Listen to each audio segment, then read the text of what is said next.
नमो भगवती। मेरे प्रिय साधक और साधिकाओं, कैसे हो आप सब। आशा और उम्मीद करता हूँ भगवती कृपा से आप सभी ठीक होंगे और आप सभी का एक बार पुनः स्वागत करता हूँ मैं मेरे अगम रहस्य चैनल पर। आज ना तो मैं साधनाओं की बात करूंगा, ना ही कोई मंत्र साधना की बात करूंगा। आज कुछ ऐसी छोटी छोटी जानकारियां दूंगा। अगर उन जानकारियों को आपने समझ लिया, अपने जीवन में उतार लिया, तो साधना के क्षेत्र में आप ऊंचाइयों को प्राप्त कर सकते हैं, सफलता को प्राप्त कर सकते हैं और अपने जीवन की समस्याओं को दूर कर सकते हैं। ये जो श्रृंखला मैं आज आप सबको बताने जा रहा हूँ, ये मैंने सर्वप्रथम तंत्र साधनाएं ग्रुप जो है हमारे फेसबुक में, उसमें मैंने इसका लिखना शुरू किया था।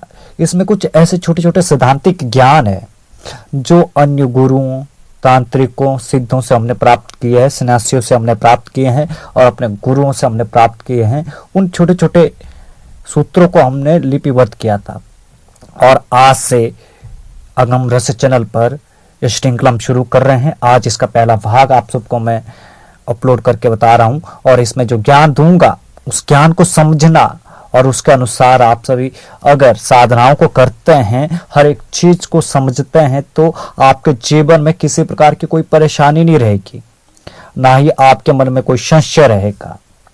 तो शुरू करते हैं इस श्रृंखला को। जब भी आप किसी भी स्थान, वन या क्षेत्र में साधना करने जाएं, तो सर्वप्रथम उस क्षेत्र, वन या स्थान के रक्षक देव की पूजा करके प्रार्थना करें और उनसे आज्ञा मांगे साधना करने हेतु कि मैं इस स्थान में इतने काल तक ठहरूंगा, तब तक के लिए आप मुझे साधना करने की आज्ञा प्रदान करें और किसी भी प्रकार का उपसर्ग हो तो उसका निवारण करें। एकांत स्थल पर साधना करने के लिए जब भी आप जाएं, तो आप अपने साथ एक सेवक को भी साथ में लेकर जाएं, जो आपको रसोई वो खाद्य वस्तु लाकर, रसोई बनाकर आपके भोजन की व्यवस्था करें, आपके कार्यों में आपका सहयोग कर सके और जब आप साधना करने बैठे तब आपके सामान वस्तु की निगरानी कर सके। जब भी आप किसी निर्जन स्थान में साधना करने के लिए प्रवेश करें, तो वहां ठहरकर मन, वचन, काया से उस स्थान के जो भी रक्षक देव या यक्ष आदि है उनकी पूजा करके उनसे रक्षा करने की प्रार्थना आदि जरूर करें। जब भी साधना करने बैठे तो पहले रक्षा मंत्र से सुरक्षा घेरा लगाकर अपनी रक्षा कर लेनी चाहिए, ताकि कोई भी उपद्रव आपकी साधना में विघ्न न डाल सके। निर्जन स्थान पर रक्षा मंत्र से घेरा लगाकर साधना में बैठने से तो सांप, बिच्छू, भेड़िया, रीछ, शेर, वक्रा आदि हिंसक जानवर साधक को हानि नहीं पहुंचा पाते हैं, वे दूर ही रुक जाते हैं। साधना के समय यदि कोई शक्ति अथवा साधना के मंत्र से संबंधित शक्ति साधना के समय या साधना पूर्ण होने पर वे शक्ति सांप या अन्य भय आकृति में उपस्थित होकर साधक को डराने आते हैं, तो रक्षा मंत्र का जाप करके अपने शरीर पर फूंक मारने से वे साधक के अंग को छू नहीं पाते, हालांकि सामने से ही डरा सकते हैं। साधना करने के लिए साधक जिस किसी स्थान में जाए, तो तब जहां तक हो सके कि ऐसे स्थान का चुनाव करें जहां मनुष्य का आना जाना ना हो और किसी तरह की कोई परेशानी आपको ना आ सके।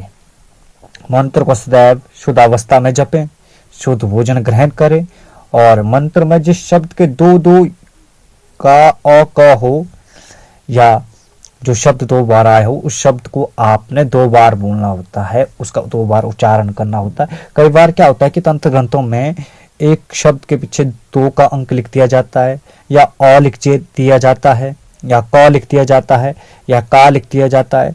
तो इसका अर्थ यही होता है कि उस शब्द का उच्चारण आपने 2 बार करना होता है। तो आज के लिए बस इतना ही।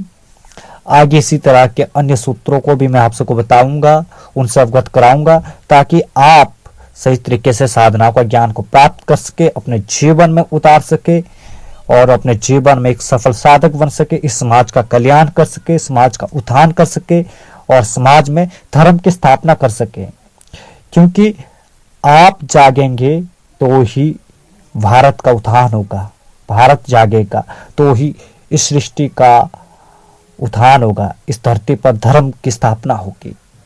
और जहां धर्म होता है वहीं पर साधक को सिद्धियां प्राप्त होती है, वहीं पर साधक का तपोबल बढ़ता है।